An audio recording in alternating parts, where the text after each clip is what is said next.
Bonjour. Aujourd'hui, le conte s'intitule Le lutin chez le charcutier.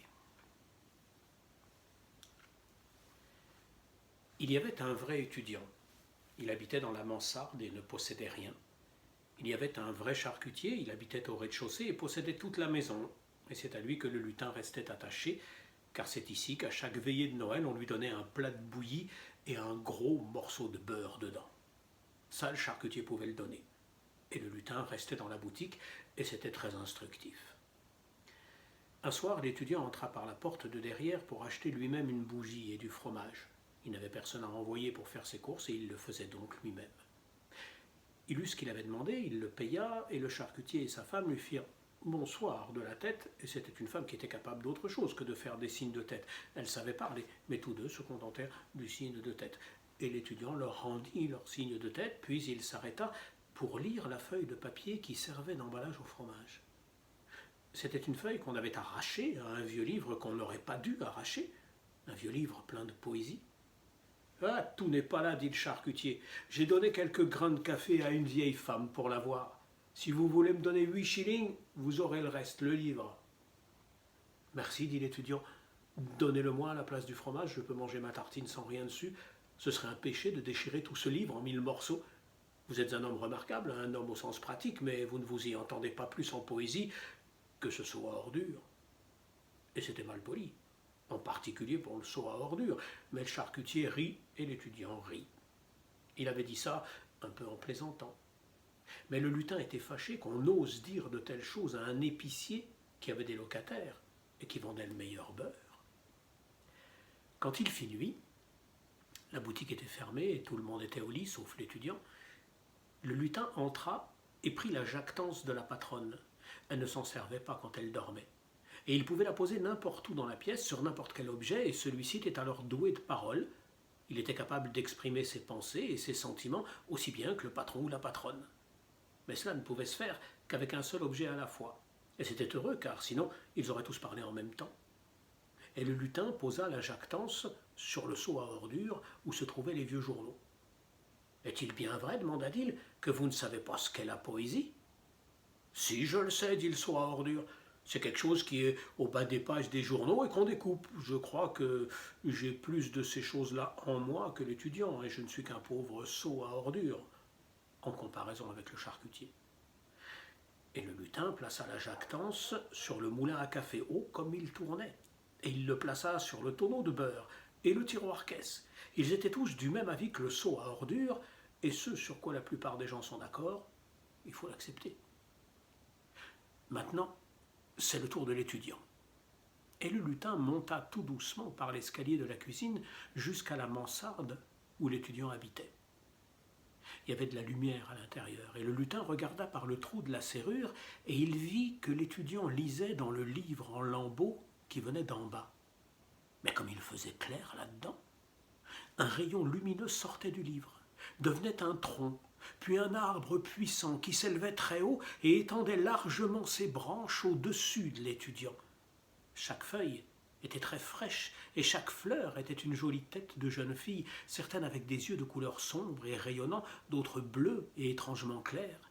Chaque fruit était une étoile brillante et le son des chants et de la musique était d'une merveilleuse beauté.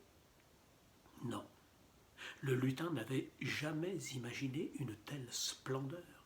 Et il l'avait encore moins vue ou remarquée. Et il resta sur la pointe des pieds, à regarder et regarder, jusqu'à ce que la lumière s'éteigne à l'intérieur. L'étudiant avait sans doute soufflé sa lampe et il se mettait au lit. Mais le petit lutin resta tout de même là, car le chant résonnait encore, doux et charmant, une gracieuse berceuse pour l'étudiant qui allait se reposer.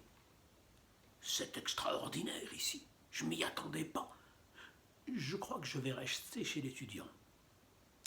Et il réfléchit, et il réfléchit, et il réfléchit avec bon sens, puis il soupira. L'étudiant n'a pas de bouillie, et il partit.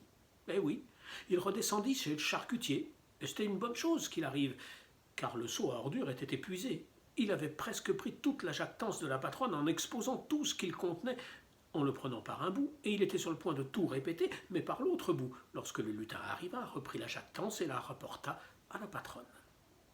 Mais toute la boutique, depuis le tiroir-caisse jusqu'au petit bois, avait désormais adopté les opinions du seau à ordures.